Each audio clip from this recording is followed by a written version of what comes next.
Subcommittee on Communications and Technology will now come to order. The chair recognizes himself for 5 minutes for an opening statement.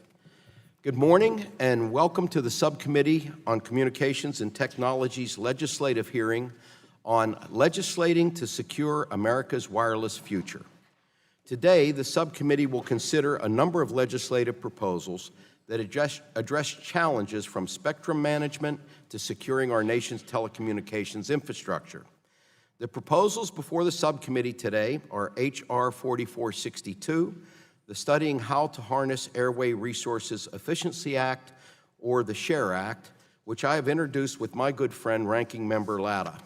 This legislation would require NTIA to establish a spectrum sharing strategy for federal entities using advanced technologies such as artificial intelligence, automated frequency coordination, and environmental sensing to facilitate more efficient spectrum sharing and use by the federal government. The bill would also require the FCC to report to Congress on the feasibility of using existing sharing technologies on several important spectrum bands. As we look towards the future, it's necessary for every licensee to use spectrum more efficiently, the federal government being chief among them. We need to find ways to modernize how the government uses and shares spectrum amongst agencies and departments, as well as with the commercial sector. The CBRS band is a great example of how sharing can effectively accommodate a wide range of users and a wide range of uses. Just yesterday, the FCC voted on an order to sell licenses in the CBRS band, and a few weeks ago, the band officially launched for commercial operations. This band will combine licensed, unlicensed, and federal incumbent users in one band, while protecting incumbents' rights and ensuring that the spectrum is always available for use. My hope is that the SHARE Act can act as a bridge to future innovative sharing scenarios like we see in the CBRS band. Next, we have H.R. 4461, the Network Security Information Sharing Act, introduced by myself and my colleague, Congressman Kinzinger. This legislation would establish an information sharing program at the Department of Homeland Security to share the supply chain security risk information with the telecom industry. This legislation would help all providers, but most importantly, small and rural providers that lack the resources and expertise to engage here in Washington with what has largely been closed-door discussions related to the threats of untrusted equipment vendors. Our hope is that by creating a program with an inclusive mandate, that these providers will be more able in the future to avoid deploying in technologies that pose an outside risk to their customers and to the nation. After that, we have H.R. 4459, the Secure and Trusted Communications Network Act, introduced by Chairman Pallone and Ranking Member Walden, which would require the FCC to create a list of equipment and services that pose unacceptable risks to national security. It would authorize a fund to enable telecommunication carriers with unsafe equipment in their networks to remove it and replace it with trusted equipment and services. Telecom service is far too essential for any of our nation's carriers to be using untrusted elements in their network.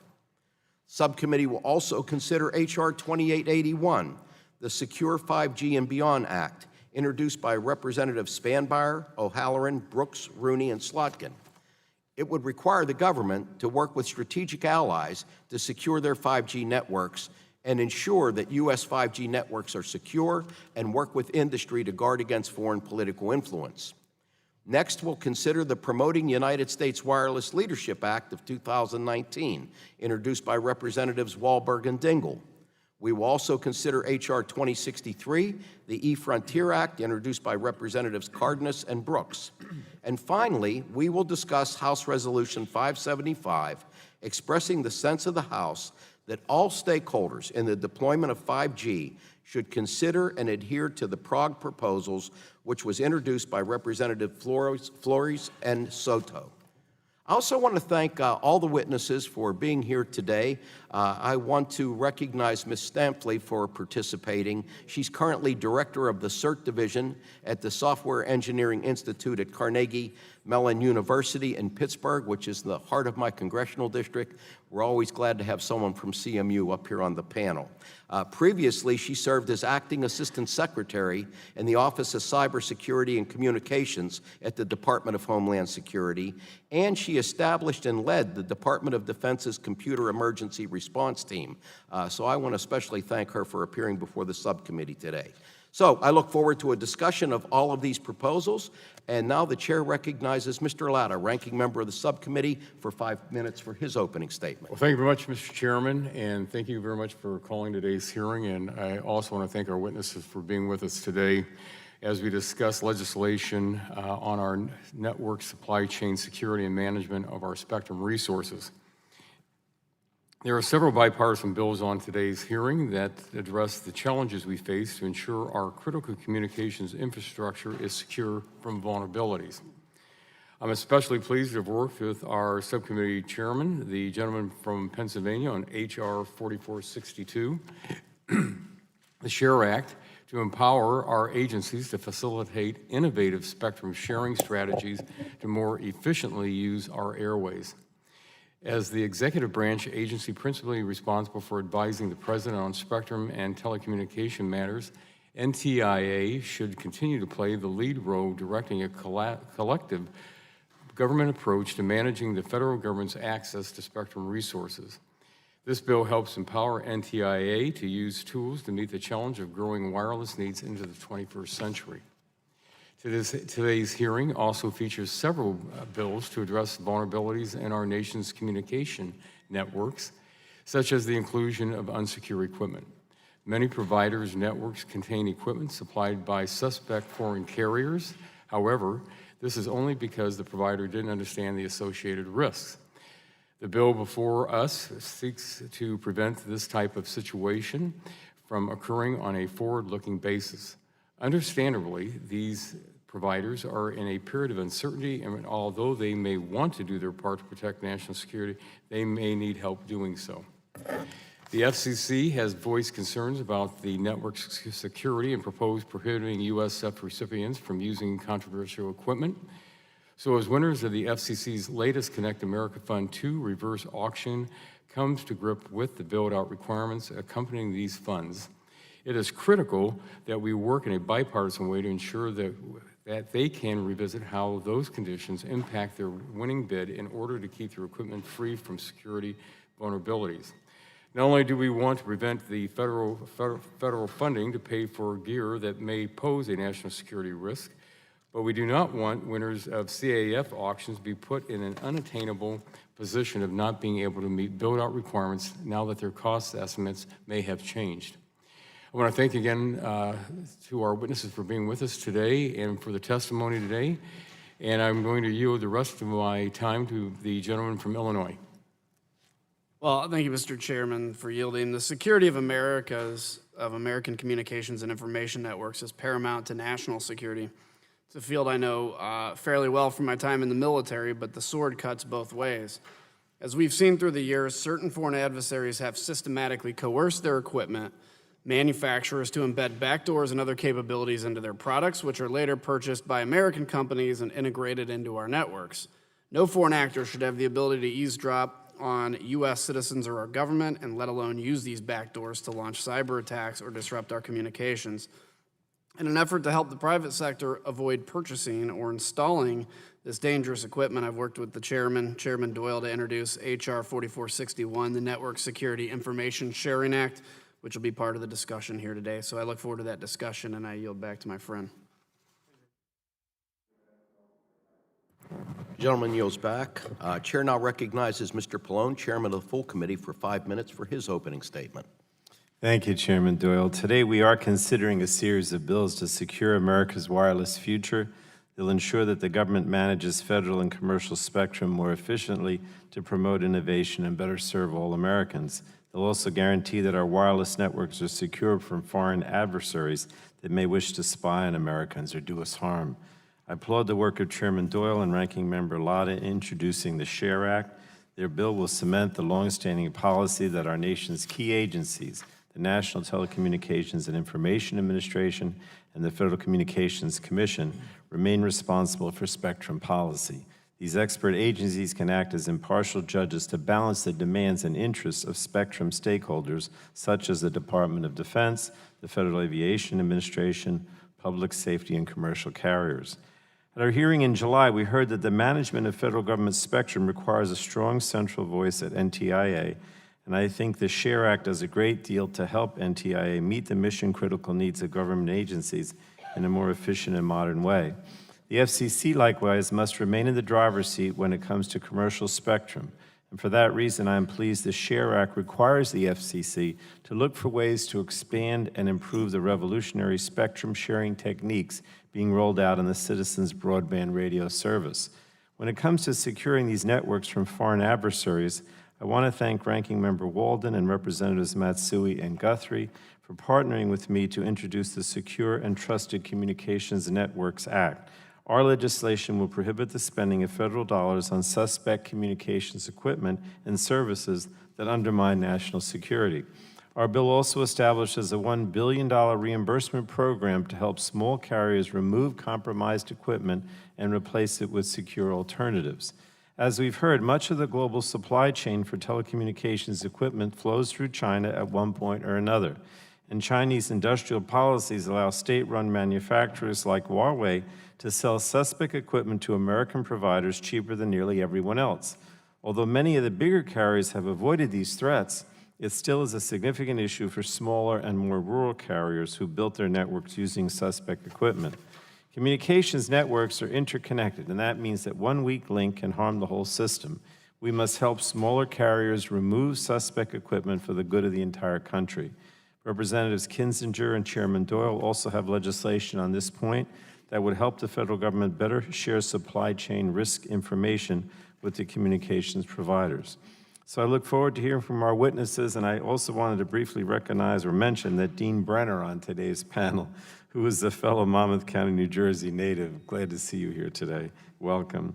And with that, I yield the balance of my time to Ms. Matsui. Thank you very much.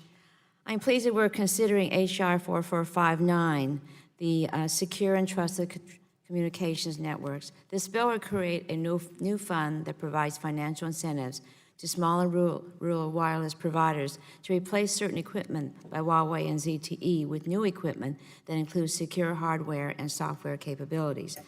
Mr. Chairman, we must continue to consider policies that spur U.S. leadership and innovation in the 5G race. H.R. 4459 will help provide additional security for America's telecommunications providers. Still, more needs to be done with regard to America's spectrum policy. That includes smart spectrum policies for both licensed and unlicensed use for 5G and beyond. We must explore opportunities to auction the C-band. My bill, the Win 5G Act, strikes the right balance by aiming to clear at least 300 megahertz of spectrum and is supported by a broad range of stakeholders, including public interest groups and industry stakeholders. I continue to work with Chairman Doyle on this issue. Additionally, Congressman Guthrie and I introduced the Spectrum Now Act that could provide a pathway to make an additional 100 megahertz of spectrum available. A balanced approach to the introduction of wireless services is not only critical, but necessary for expanding use in the 6 gigahertz band. I also continue to focus on resolving the 20-year-old debate over the 5.9 gigahertz band. I'm hopeful that the FCC will consider a new rulemaking to address this band soon. And with that, I yield back to the chairman. Chairman, yield back. Thank you, Mr. Chairman. Gentleman yields back. It's now my pleasure to recognize who just made his grand entrance, my good friend, Mr. Walden, ranking member of the full committee for 5 minutes. Thank you, Mr. Chairman. On time, on budget, right here. I want to welcome our witnesses. Thank you for being here. Your insight will be another important input to the process we began last Congress on how best to secure our communications networks. Our nation's telecommunications infrastructure represents the lifeblood of preserving a free and open society, as we all know. And any effort to disrupt that infrastructure should be taken as an effort to undermine our liberties. The bills before us today deliver on a commitment we began last Congress. And that commitment is to have a bipartisan process to mitigate these threats and to secure this sector going forward. Moreover, I know Chairman Pallone, and I agree that the Energy and Commerce Committee is singularly able to speak to these topics in the Congress. And with both sides working together with stakeholders ranging from industry to civil society, we can do so successfully. Everyone in this room can agree on the importance of securing our nation's communications networks from vulnerable equipment. In fact, we heard testimony over 2 years ago on the vulnerabilities that exist in these networks, and we have also heard of the impact on rural providers who may be more disproportionately impacted by calls to replace existing equipment as they seek to stay in their budgets, not to mention within federal programs purchasing guidance to deploy the most effective products. Unfortunately, our adversaries have no reservations about one way or another subsidizing their pet companies, and thus they become attractive options for the budget-sensitive providers. I've seen how small broadband providers in my own state are trying to make a go of deploying broadband networks and stretching limited funds to ensure they connect with the most constituents in some of the hardest to reach places, and you can certainly find those in my district. Many of these providers don't have an army of consultants with the necessary security clearances to fully appreciate the vulnerabilities that do exist and how to inform their purchasing decisions. For those who receive federal support to build out broadband networks in unserved areas, like many of the providers in my district, we cannot set them up for failure by requiring them to select the lowest cost equipment option, only then for Uncle Sam to later say, oh, by the way, well, not that lowest cost equipment. So we need to get this right. H.R. 4461, the Network Security Information Sharing Act, would facilitate exactly the type of information sharing needed by rural providers that have vulnerable equipment in their networks. This was the centerpiece of our bipartisan discussions in the last Congress, and I'm pleased to see this concept taking shape in today's hearing. H.R. 4459, the Secure and Trusted Communications Networks Act, which I'm an original co-sponsor of, would further address this problem by setting up a reimbursement program to rip and replace vulnerable equipment from these networks. While we still have some details to work out on the way to markup, the program is modeled on the FCC's so far successful Broadcast Incentive Repack reimbursement program. We need to get this right. It is critical to our national security, but also to our competitiveness as we start rolling out new technologies. This brings me to another topic that I raised at our July Spectrum hearing of how Russia is seeking to influence our public discourse on the subject of deployment of next-generation networks. I know Congresswoman Eshoo and Congresswoman DeGette also shared my concern at that hearing. As we continue our work to close the digital divide and lead the race to 5G, we must be prepared to prevent threats from those seeking to diminish America's standing in the world. Just this past week, my staff saw this card, which was posted on a bulletin board by the Rayburn cafeteria. Now, the details are pretty scant who's behind this campaign and just lists a litany of issues why 5G is supposedly bad. It collects numerous stories around the country on things wrong with 5G. Ironically, one of those stories about a community health fears stopping a 5G rollout in Australia, while at the same time knowing that the World Health Organization stated there should not be any health risks from 5G. And that Cornell University research showed 5G networks to be safer than previous networks. So we have to be vigilant. We have to be vigilant about efforts to influence our thinking in this space, and I hope the committee will look ahead at other efforts being pursued to stifle our internet architecture. I look forward to hearing about the other bills put forward by our members today, Mr. Chairman, as thoughtful approaches to these challenges. So thanks again for having this hearing, and I do hope the full committee or the oversight committee this committee will do some looking into what's being pushed out there in the public side and who's behind it. So we need the facts. Thank you. Now yield back. I thank the gentleman. Gentleman yields back. Chair would like to remind members that pursuant to committee rules, all members' written opening statements shall be made part of the record. So I'd like to introduce our witnesses for today's hearing.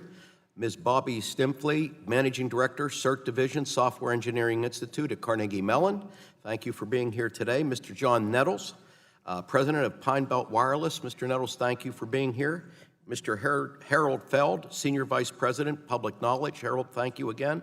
And Mr. Dean Brenner, Senior Vice President, Spectrum Strategy and Tech Policy for Qualcomm Incorporated. Mr. Brenner, thank you. We want to thank all of you for joining us today. We look forward to your testimony. At this time, the chair will now recognize each witness for 5 minutes to provide their opening statement. Before we begin, I would like to explain the lighting system. In front of you is a series of lights. The light will initially be green at the start of your opening statement. It will turn yellow when you have 1 minute remaining. Please begin to wrap up your remarks at that point. And when the light turns red, we're just going to cut your microphones off. So, Ms. Stempfli, you are now recognized for 5 minutes.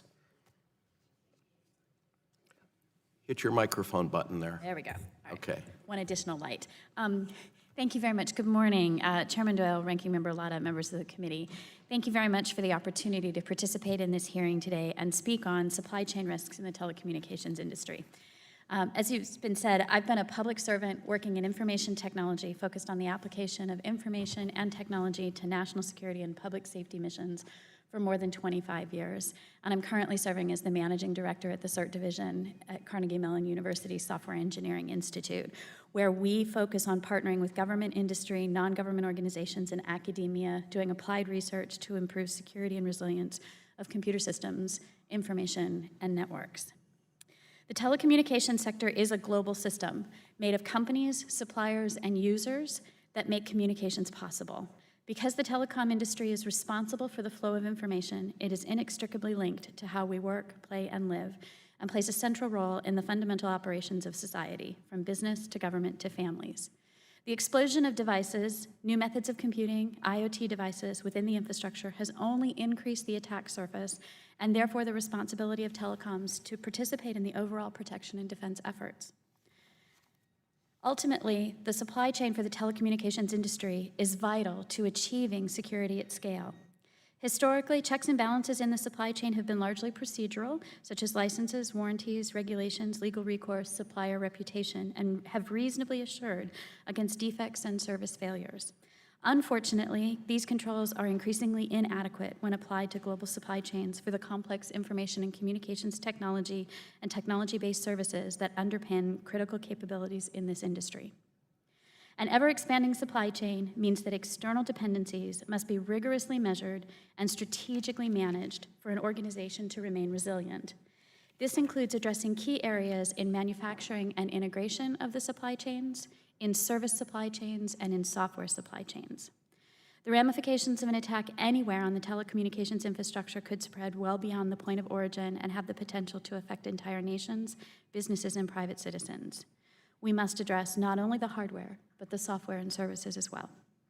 The bills today, including the Secure and Trusted Communications Network Act of 2019 and the Network Security Information Sharing Act of 2019, are a very good first step in this security. As the appropriate entities begin to implement supply chain security, encouraging resilience as a criterion at every stage of development and supply of information and communications technology must continue to be the forward-leaning focus of the service and of the software and supply chain assurance efforts within government and industry. Attacks against our supply chains unite acquirers and suppliers in search of scalable means for securing information about ICT risks that arise through malice or negligence.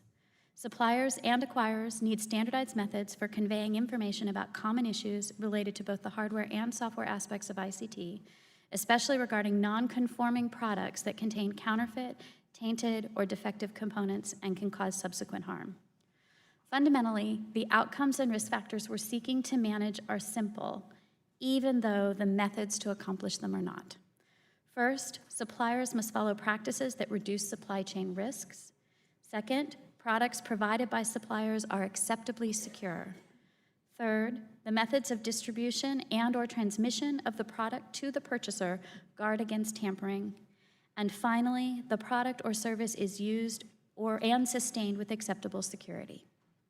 The Acquisition Security Framework and the External Dependencies Management element of CERT's Cyber Resilience Management Model, which was developed and validated through research done by CERT researchers, demonstrate that the following practice areas are elements of a mature supply chain risk management effort: establishment and management of key relationships, engineering practices, secure product operations and sustainment, and an understanding and management of supply chain technologies and overall infrastructure. As private and public functions grow ever more inseparable from the information technology systems that support them, healthy public-private partnerships become even more necessary. To protect this infrastructure against growing and evolving cyber threats requires a layered approach. The government's role in this effort is to share information and encourage enhanced security and resilience while identifying and addressing gaps not filled by the marketplace.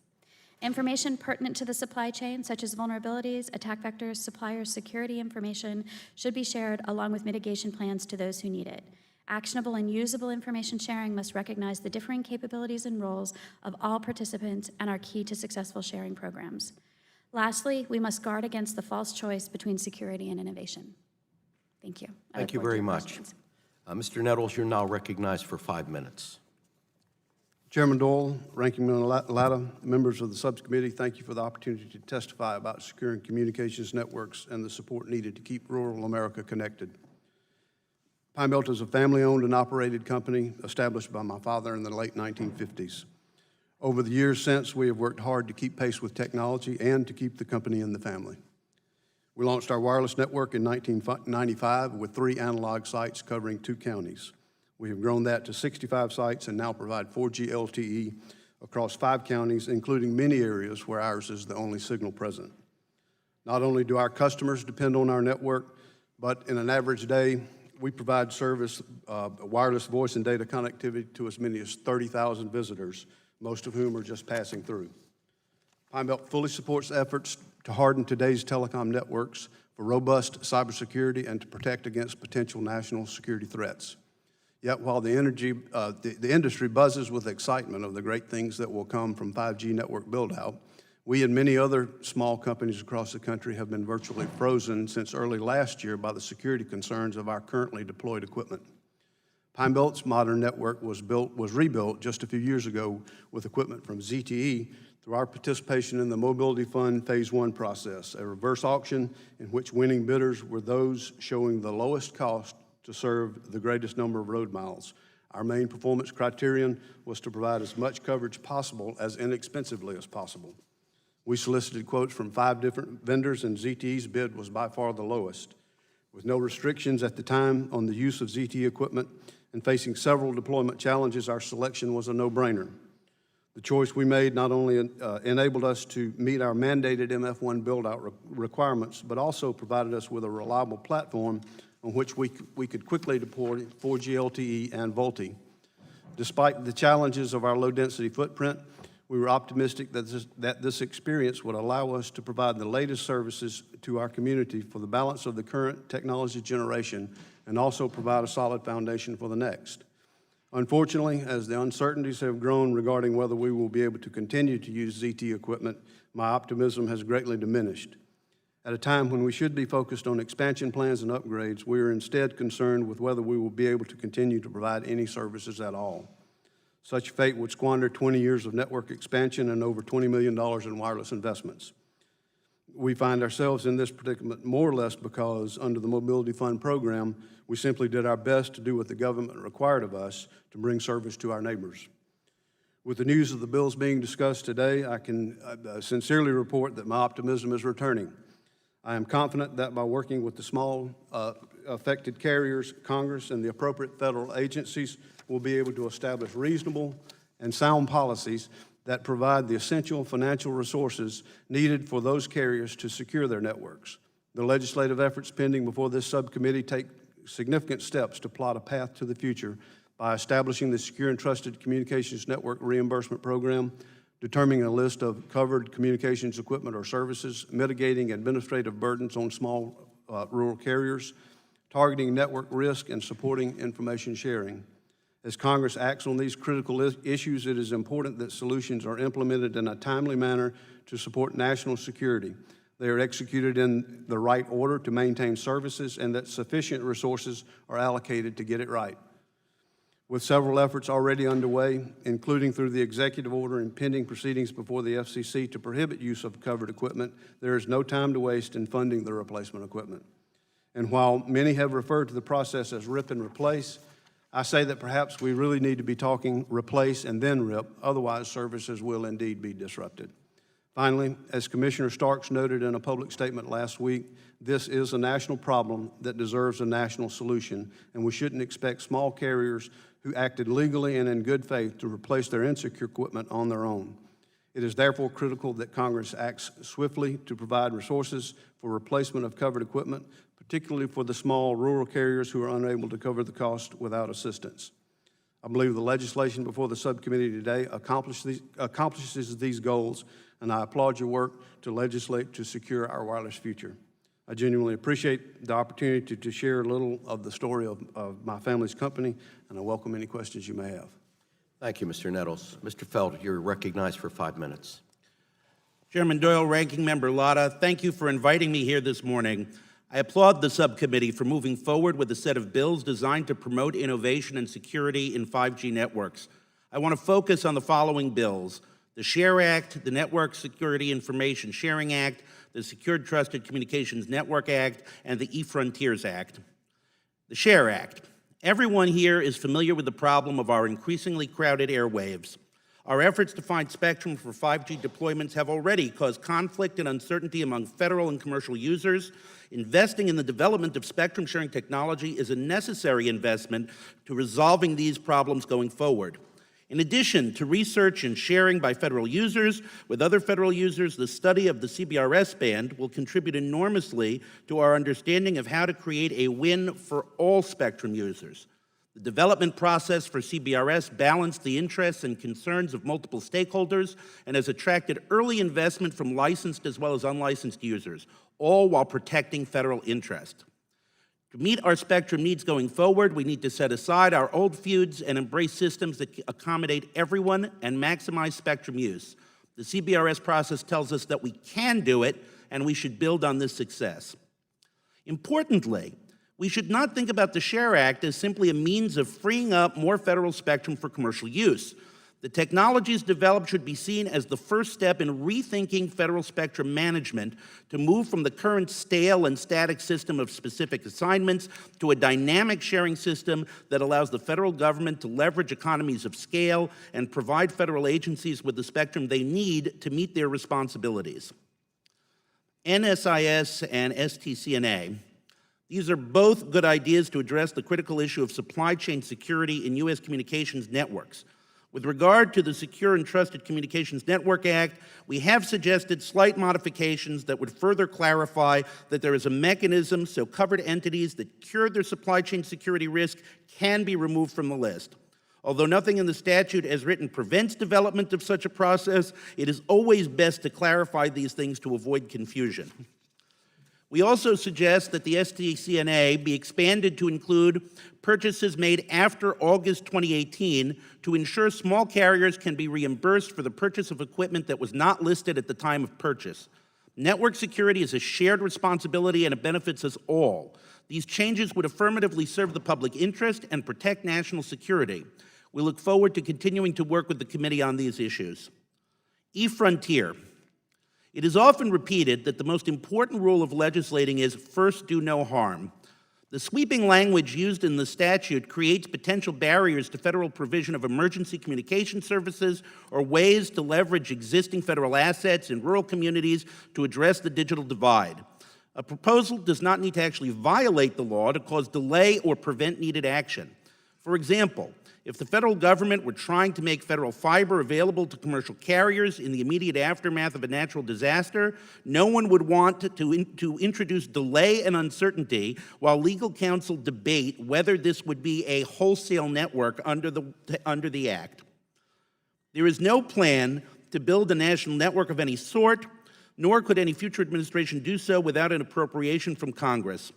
Given that enactment of eFrontier provides no additional benefit to offset the risk of unintended consequences, we strongly recommend that this bill not move forward.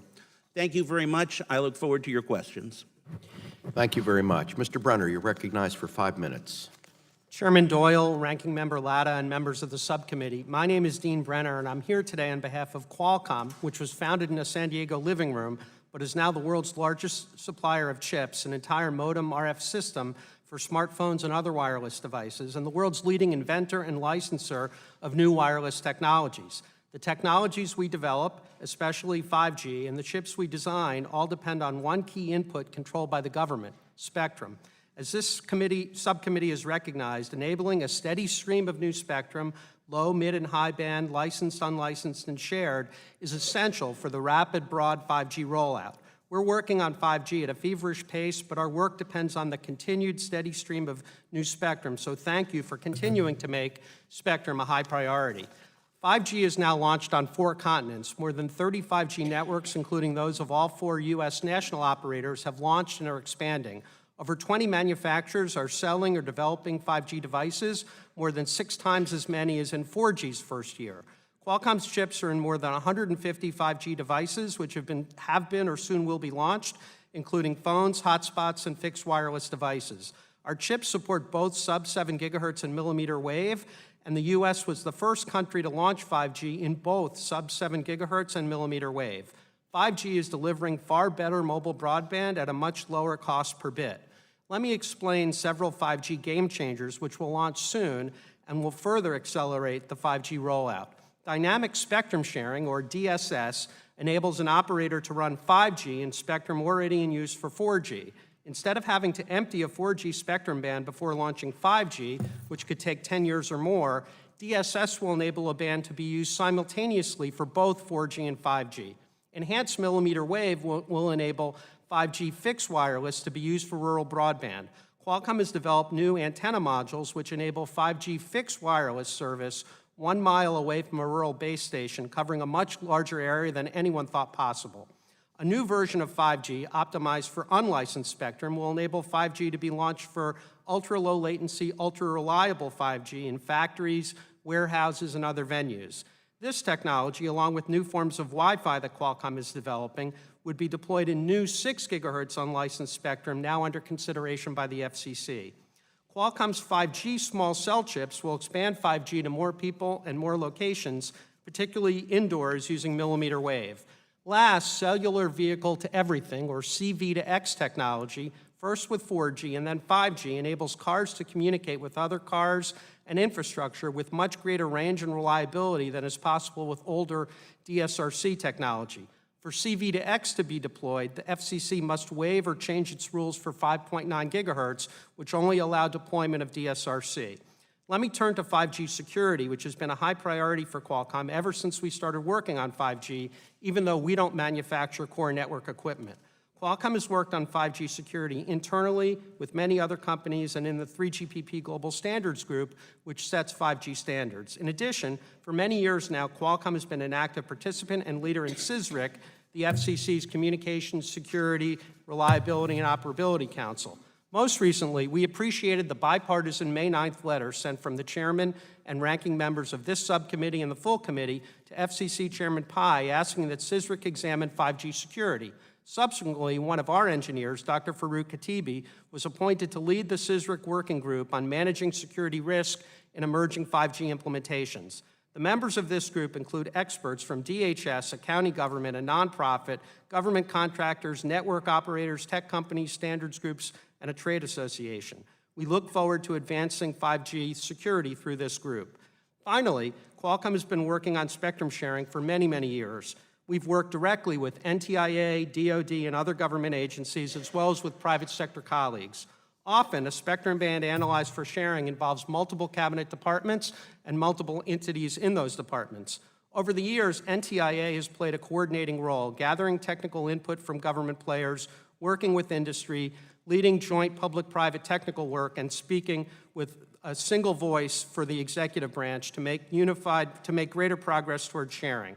This process culminated most recently in the initial commercial deployments in the CBRS band, a great development to increase the amount of mid-band spectrum for 4G and 5G. We're very pleased with the heightened interest in sharing across the federal government, and we look forward to continuing to work through this process to enable more intensive spectrum sharing. Thank you very much, and I look forward to your questions. Thank you, Mr. Brenner. So we've concluded our openings. We now move to member questions. Each member will have 5 minutes to ask questions of our witnesses. I will start by recognizing myself for 5 minutes. Ms. Stemfleet, what risks are being posed by untrusted equipment in our nation's telecommunications networks, and what kind of things can hostile foreign actors do if they have access to that equipment?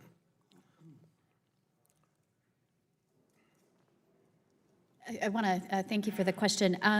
So as I said in my testimony, the the telecommunications infrastructure provides great interconnectivity and actually serves as the foundation of many other many elements of life. It also has a cascading dependency with other critical infrastructures and therefore presents a key area of focus. The supply chain concerns are equally within that are difficult to identify and could provide a great deal of access not just to the environment, the services provided, but the management infrastructure underneath. So I think it goes without saying that they are of great concern for us to understand. Yeah, I mean, we've heard reports that hostile foreign actors are accessing our nation's electrical grid and infrastructure. I mean, what other critical sectors could they access if they accessed a carrier's network through a compromised equipment? Sir, unfortunately, the work that we do at CERT couldn't give you a clear answer to that activity. The piece, though, that I think we all understand is the telecommunications infrastructure, the electric sector, the financial sector are all interdependent, and that I think that speaks to the potential cascading effects. Mr. Feld, tell me, what are the benefits of establishing a strategy for the federal government to develop these test beds for more efficient spectrum sharing, and what benefits do you see applying the lessons we learned in the CBRS band and other federal bands? Thank you. Thank you. The need for more sharing is obvious, but the benefits of sharing go beyond simply ensuring that the federal government can maintain its current functions. Dynamic spectrum sharing and other technologies that Mr. Brenner referred to allow the federal government potentially for the first time to act as a single spectrum user rather than atomizing spectrum allocations in our current system. Additionally, the CBRS band demonstrates the importance of accommodating federal users, license-protected users, unlicensed users, which has been the holy grail of spectrum policy. The ability to let everybody do what they need to do and what they want to do is the ultimate goal of spectrum policy, and these sharing technologies will make that possible. Thank you, Mr. Feld. Mr. Nettles, how do you see the Network Security Information Sharing Act benefiting your company going forward and mitigating risk to your supply chain? Thank you, Mr. Chairman. It'd be a tremendous benefit to us. We're a pretty small company. We got 50 employees to cover in all lines of business, about half of which are dedicated to our wireless network. It's difficult, to say the least, to keep up with the information coming out, and when it's not shared openly, you don't know what you don't know at many crossroads, unfortunately, and that's kind of where we found ourselves a few years back in our ZTE selection. Yeah. Ms. Stemflight, do you believe the Network Security Information Sharing Act that I've introduced with Representative Kinzinger will help our smaller telecom providers receive important information related to supply chain security threats? And what are the challenges that you've seen in communicating these types of threats to companies that don't have the resources and personnel of a Tier 1 carrier?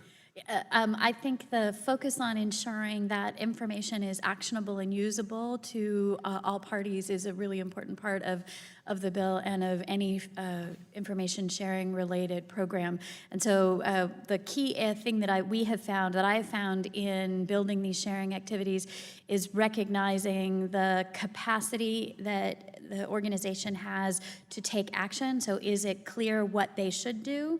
And is it communicated to them in a language and in a method they can actually physically receive it in?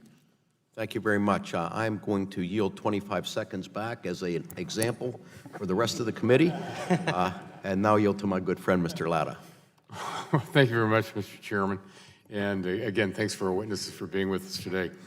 Mr. Brenner, if I could start my questions with you, please. The U.S. wireless industry has prospered due to market-based technological innovations and policies that incentivize growth. We've led the way with spectrum auctions in the early 1990s and more recently with the successful AWS 1 and 3 auctions. How important are the tools given to NTIA in the SHARE Act for continued U.S. wireless leadership over the next decade? So thank you for that question, Congressman Latta. The tools are vital, but I would suggest, so the list of the tools, which is in Section 106B2B of the bill, needs to be added to include two more, and let me explain them. The first we call look before talk. So today, the way an unlicensed channel would be shared, if the four of us on this panel were sharing, I would get to use it 1/4 of the time, and I'd have to be quiet the other 3/4. Same for Mr. Feld, same for Mr. Nettles, same for Ms. Sempley. But with 5G, we have this fast new radio, and we're transmitting in a highly directional manner. So we've demonstrated this technology, as long as all four of us on the panel each are able to detect in what direction the other is going to be using the spectrum, all four of us could use the spectrum at once, thereby dramatically increasing the utilization for everyone. So we call that look before talk. The technical name for it, I apologize, is coordinated multipoint. The second tool that's vital is synchronization.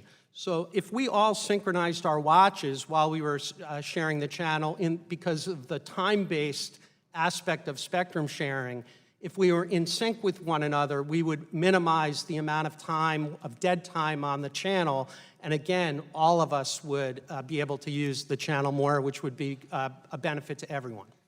Well, thank you very much. Ms. Demppley, with your prior experience in the Office of Cybersecurity and Communications at the DHS, would you discuss how H.R. 4461 would function consistent with existing executive branch work streams to facilitate information sharing with small rural providers? Yes, thank you very much. I truly appreciate the focus on the small rural provider related activity. It's an important part of our nation's infrastructure that's here. Within the information sharing programs that exist, sharing typically happens between a government entity or with a consolidated group, whether it be an ISAC or a trade association, and then information is further disseminated from there.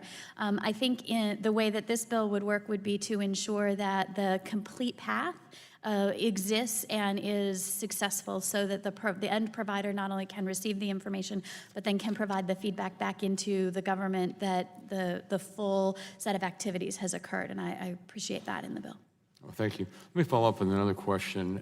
H.R. 4459 calls for disposal of suspect equipment, but do you have any concerns about this equipment being resold on the secondary market? And just also, and from a technological perspective, could this equipment be sanitized and resold, or should be just destroyed entirely? I believe there are many nuances within your question, sir, so I appreciate the depth of it. There is, I think, always a concern if you listen to the many areas you must address in the supply chain, from relationship management to engineering to operations practices. There's always a concern that that equipment that is vulnerable could be used in another place, and that should be addressed directly. And so the idea of how to either sanitize or destroy the equipment is an important question. It is unclear whether it will be sanitizable. It really depends on what the risk within the supply chain that you're dealing with. In some instances, you can do something as simple as change software or firmware. In other instances, it can be more profound as an engineering flaw, and that would need a greater a more severe response. Let me just follow up real quickly with that, because when you're talking about, how one would be able to do it, what would be the expertise that one would have to be able to make sure that it is totally sanitized then? I believe you would need both network expertise, security, cybersecurity expertise, and some level of software programming, software and hardware programming expertise in order to ensure it. Thank you. Mr. Chairman, I'm going to yield back the last 17 seconds and also submit my questions to the witnesses to be answered later. Thank you. Thank you, Mr. Latta. Another good example from the leadership of the committee. Mr. McNerney, you're recognized for 5 minutes. I thank the chairman for his leadership here, and I thank the witnesses.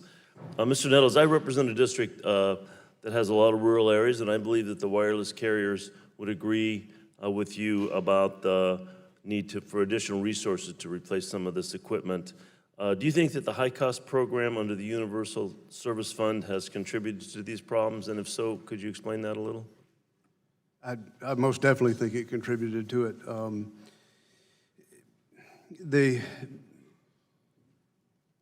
The direction seems a little bit askew to the policy objectives of providing the most service to as many people everywhere as you can. The areas that are generally the least served or most underserved are those that lack economies of scale, and so the abandonment of that notion of a rate of return seems a little bit counterintuitive or backwards. So, to say what's the least amount of money, I want you to go serve this area that's already uneconomical to serve, but I'm only for the least amount of money that you'll take to do it. It just doesn't quite add up to me. So. Okay, thank you. Ms. Simply, it's clear that a major factor in the problems we're facing today is the cheapest equipment has led to the equipment with the weakest security, and we're just seeing that over and over. How do we go about ensuring that in the future that equipment is more affordable, the secure equipment is more affordable? You've hit upon one of the most difficult challenges in security, and that is trying to ensure that we understand what security requirements exist and we engineer them in from the beginning. We talk a lot about the fact that organizations have accepted a security debt. That debt is handed to them when they purchase insecure components where security was not considered from the beginning. So bringing those requirements into the engineering and design phase is the most important way to increase. So that could make us, our equipment more competitive with, say, Yes. Huawei and ZTE. Thank you. Do you agree, Mr. Feld? Yes, I think the problem here is, as other people have focused, the economies of scale and the ability of foreign... Would you talk into the microphone a little bit? Sorry, yes. I agree that the cost is a big concern. We need to make sure that security is affordable for everyone, and if we do not take steps to try to equalize the playing field for countries like China that can subsidize insecure equipment or have their own economies of scale, ultimately it's consumers who will pay the cost, either of needing to buy higher-priced equipment or from insecure networks. Thank you. Well, you were earlier singing the praises of spectrum sharing among federal users as well as non-federal users. Are there opportunities for this model to work elsewhere, for example, between commercially licensed and unlicensed users? I believe there are a lot of opportunities that can be explored here. One of the important elements of CBRS is called user share, which means if the licensed provider is not actually using the spectrum capacity in an area, then somebody else can. And when the licensee is ready to deploy, then the unlicensed equipment will stop working because of the spectrum access system. So the spectrum can be in productive use all the time, and the licensed provider can decide when it's appropriate to deploy, but we don't have to have rural areas captive to build out in the urban areas first. We can have local providers deploy using these sharing concepts. Well, why is ensuring enough spectrum for unlicensed services will help close the digital divide? How can that help close the digital divide? Well, we have a number of local providers who are small businesses, wireless ISPs or WISPs, who use right now the unlicensed spectrum to provide, because that equipment is affordable and available, and because they are in areas that the larger licensed carriers simply don't want to serve. They don't provide enough rate of return. But these guys, who are actually part of the community and small businesses, can make it work if we allow them to make it work. Giving them access to this additional spectrum capacity will be a huge boost in their ability to provide service in these rural areas. And before I close, I just want to make a plug for the Digital Equity Act, which I just introduced yesterday, and in broadband adoption. And which we, public knowledge, thank you very much and fully support. Thank you. I yield back. Gentleman yields back. Chair now recognizes the ranking member of the committee, Mr. All right, Wolf. Mr. 5 Chairman, minutes. thank you, and thanks again to all our witnesses. Mr. Nettles, H.R. 4459, it calls for the reimbursement program to be completed within a year. With your staffing and the funds suggested in the draft, how confident are you that you could replace all your ZTE equipment in that timeline? Mr. Walden, thank you for that question. That's it's going to be a challenge. There's no other way to put it. A year. I guess it sort of, in part, sort of depends on when is day zero in that process. You know, if we've got, I believe there was also a provision that gave the FCC up to a year to establish what was actually on the equipment at this stage of the game without knowing, you know, which of the components within the network actually will have to be replaced. It'd be difficult. If it involved both the RAN and our core, I'd say it's virtually impossible to do it within a year without just a concentrated effort from suppliers, you know, the labor. I think there'd be force, et some equipment shortages, labor shortages. I mean, we've been through a couple of these types of transitions, you know, with the repack, with broadcasters and all, and then you give them 39 months and whoosh, everybody rushes out to get it done. Labor shortages would probably be the most probable situation. Right. If we aren't able to address this uncertainty, provide relief to providers, especially when they use mobility fund, money to build the network, what could happen? What should we be aware of? Could this lead to a loss of 911 coverage in some areas if providers like you are the only provider in that area? Most definitely. I mean, if we are required to rip it out first and then put in the replacement equipment, I mean, it's without sounding pert, it's you know, it'd be like selling your car before you buy your new one. You're going to be walking. Got it. Mr. Brenner, I want to come to you with a question on spectrum management, H.R. 4462, the SHARE Act. As a company that sees every angle in this whole wireless debate, from licensed spectrum used in 5G to the unlicensed spectrum that'll offload a lot of traffic to the shared spectrum of federal users, how important is it that NTIA have full visibility and control over federal access to spectrum in order to gain the most efficiencies while still meeting the missions of the agencies?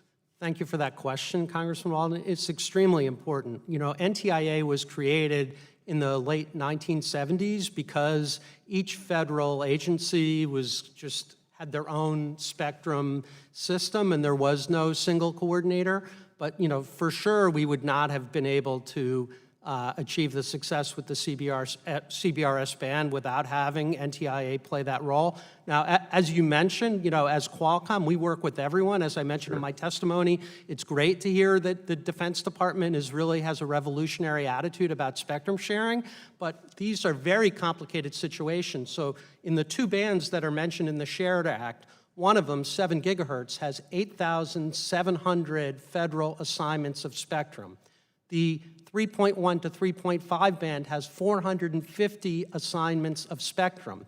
So NTIA in August sent a memo to the federal agencies, tell us, we've got all these assignments, who's actually using the spectrum? So there has to be a single voice. Clearinghouse. And it has to be Somebody NTIA. overseeing it, yeah.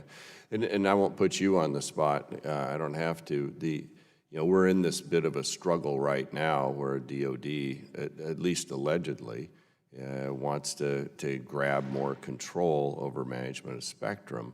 And some of us believe that's a sort of an agency grab away from NTIA. We witnessed this in the last Congress when they wanted to avoid FDA approval of drugs and medical devices for battlefield needs because they were irritated with the slowness in one approval of one product, which we got resolved, but they wanted to go be their own FDA. And I just think it's bad public policy. You don't have to respond to that because you work with all of them, but I think we are, if there's a couple things brings us together as Republicans and Democrats on this subcommittee, this is one of them, a couple of them, and so it's something we care a lot about. Finally, you know, Mr. Chairman, in light of the votes on the floor coming, I'll yield back, but again, thank you to all of you for your testimony. It's most helpful. Thank the gentleman. Mr. Veasley, you're recognized for 5 minutes. Mr. Chairman, thank you very much. Really appreciate it, and happy that we are here today to talk about this very important subject. I'd like to thank our witnesses for coming here to share your experiences and expertise as we talk about this very critically important infrastructure, this wireless infrastructure that's really important for our future. And I wanted to ask Mr. Stimpfli, Ms. Stimpfli, excuse me. In your testimony, you discussed the need to manage risk across the entire global chain regarding wireless infrastructure, including manufacturing and integration supply chains. Currently, the only other major suppliers of 5G networking equipment are Huawei, ZTE, Nokia, Ericsson, and all of those are foreign companies. As I understand it, there are no major U.S. producers of this telecom technology. The Secure and Trusted Communications Networks Act will mandate that no federal funds can be used for communications equipment and service that pose an unacceptable risk to national security. Given that language and the lack of U.S. producers of telecom equipment, what manufacturer can we use to ensure that we won't face the same issue later or after the risky equipment has been removed and replaced? Sir, I appreciate the question. Unfortunately, that is not really my area of expertise, and I could only speculate. I regret that I'm not in a position to talk about the suppliers in the market. Okay. Are there any, and anybody can answer this one, are there any U.S. producers of this telecommunications equipment that can pick up the slack that would be created in the market by prohibiting certain foreign-made products? And if so, how long do you think it would take for that producer to create enough infrastructure to replace all the equipment that is contemplated being replaced? If I may, I'll go back to the answer I gave just a few minutes ago, sir. It kind of sort of depends on what, well, not kind of sort of, it absolutely depends on what we have to replace. If we have to replace the radios and the core, that's one order of magnitude. If it's just the core, that would be a little more manageable, including the ability to rehome our networks to existing cores that are in place from a infrastructure sharing standpoint. There are some niche vendors in the U.S. that make parts of the network. One of the challenges a small company like that we have, is when you buy components from different vendors, it adds a level of complexity in making everything work together that makes it almost unmanageable. It's my understanding that as far as the major vendors, Nokia and Ericsson, and even Samsung has been one that's been mentioned as one that would, being based in a democratic country, would be one that would be considered a favored equipment or favorable.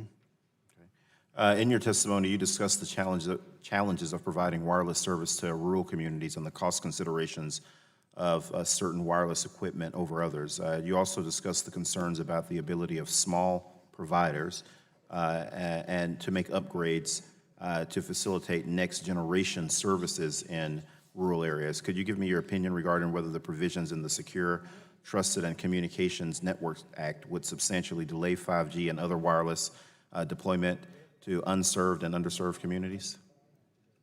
Would it delay? Yeah, no, sir. I think it would make it even more possible. Right now, I'm looking at, do I even try to stay in the business, or do I just, get what I can for it and walk away? Yeah. Well, thank you, Mr. Chairman. I yield back. Thank the gentleman. Chair recognizes Mr. Johnson for 5 minutes. Thank you, Mr. Chairman. I appreciate the hearing. Mr. Brenner, as you know, the SHARE Act calls for the establishment of an integrated spectrum automation enterprise strategy with at least one test bed to facilitate the sharing of spectrum by more than one federal entity. Can you touch on the importance of establishing a sharing test bed? What are some of the potential consequences if the FCC and NTIA don't require this capability before federal entities attempt to share the same spectrum space?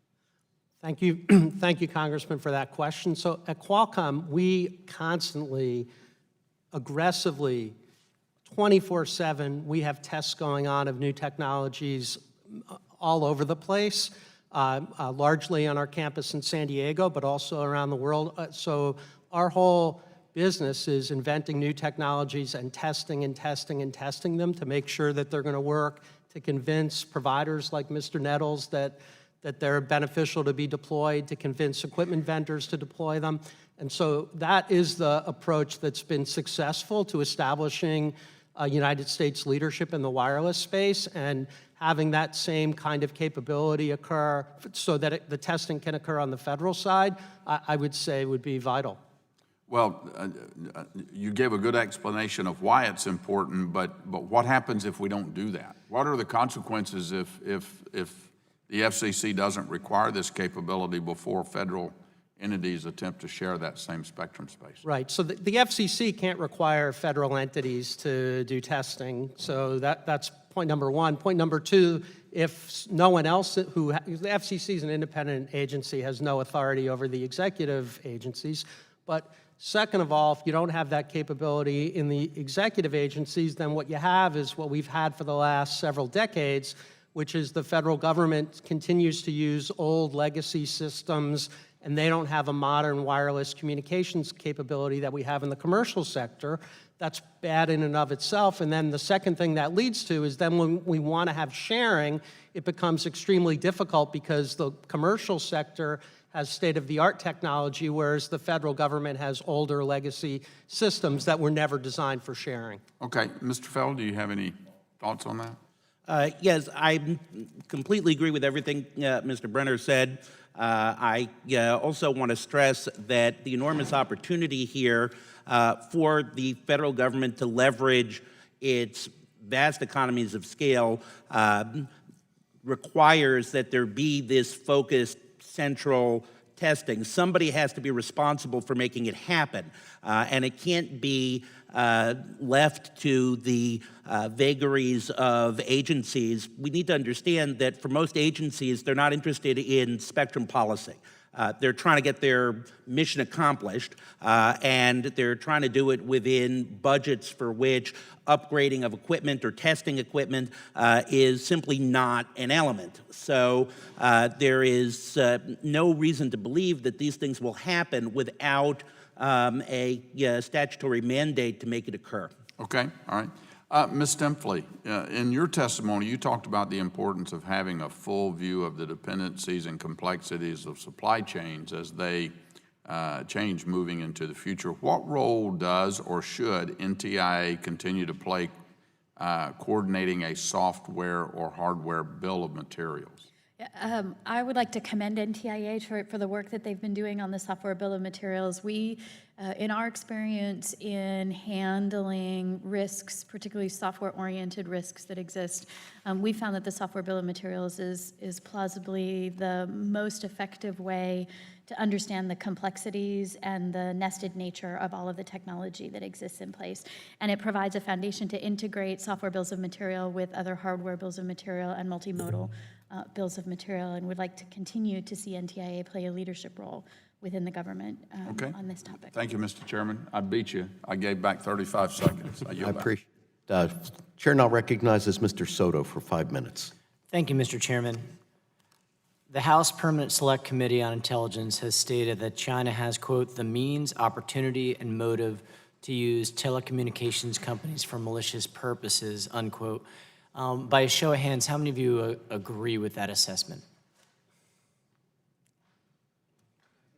Interesting. Okay. I'm sorry, I missed the question. So the question again is, the House Permanent Select Committee on Intelligence has stated China has, quote, the means, opportunity, and motive to use telecommunications companies for malicious purposes. Please raise your hand if you agree with that statement. Okay. It'd be great to hear first from then Mr. Brenner on why you disagree with that statement. Yeah, Congressman, thank you. It isn't that I disagree with the statement or agree with the statement. I don't have any information about China as a country, their capabilities or to infect our communication system. I obviously would think that would be a horrible thing, and I think that the U.S. government should do everything at its disposal to make sure that doesn't happen. But when you say China, another reason I didn't raise my hand is Qualcomm. We sell chips to vendors. Some of them are Chinese vendors, and they're deploying our chips in phones in China. And I have no information. I think that's a very good thing for U.S. leadership, and I have no information, obviously, that there are any security issues in any of our chips. But obviously, I completely share the concern. If China has a capability to harm the United States, I want the United States to do everything they can to prevent that. Ms. Stempfli, what is your opinion on that statement?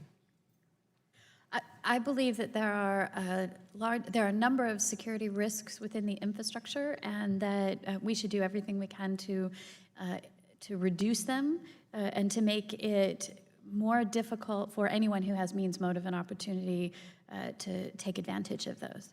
Thank you. There's been a growing movement within Congress, whether it's in the National Defense Authorization Act or in other major bills, to encourage national foundries, to encourage manufacturing of high-tech equipment here in the United States. In my district, we have the Bridge Project, which is creating tamper-proof sensors. Mr. Feld, how critical is it that we continue to develop national foundries here to develop next-generation technology in the telecommunications industry and beyond?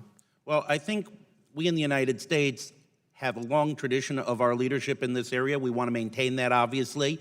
I think that it's very important, and that just as government had a role in fostering the creation of the internet and in fostering the development of many technologies in which we now have a leadership role, I think that there is a role for policy in encouraging these sort of foundries as well. And then we have a bill with Congressman Flores, H.R. 575, which is encouraging, with the development of 5G, to adopt the Prague 5G security recommendations. How many of you all, by show of hands, agree that we should be adopting the Prague 5G security recommendations as we develop 5G in this nation? Please raise your hand. Okay. I noticed, Ms. Stempfli, you didn't. Please give us your opinion on that. I'm not familiar enough with the details of it in order to speak intelligently. Sure. I'm going to yield back now. Thank you, Mr. Chairman. I thank the gentleman. So we have multiple votes on the House floor, which could keep us down there an hour or maybe a little bit longer. We have polled the membership on both sides to see if they're comfortable with waiving their 5 minutes for questions. So if I don't hear any objections from either side, I would like to ask unanimous consent to enter the following documents into the record.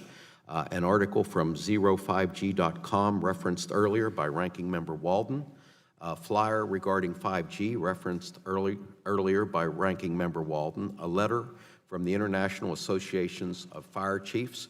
Without objection, so ordered. I want to thank all the witnesses for their participation in today's hearing. I want to remind members that pursuant to committee rules, they have 10 business days to submit additional questions for the record to be answered by the witnesses who have appeared, and I would ask each witness to respond promptly to any such questions you may receive. At this time, the subcommittee is adjourned. Thanks.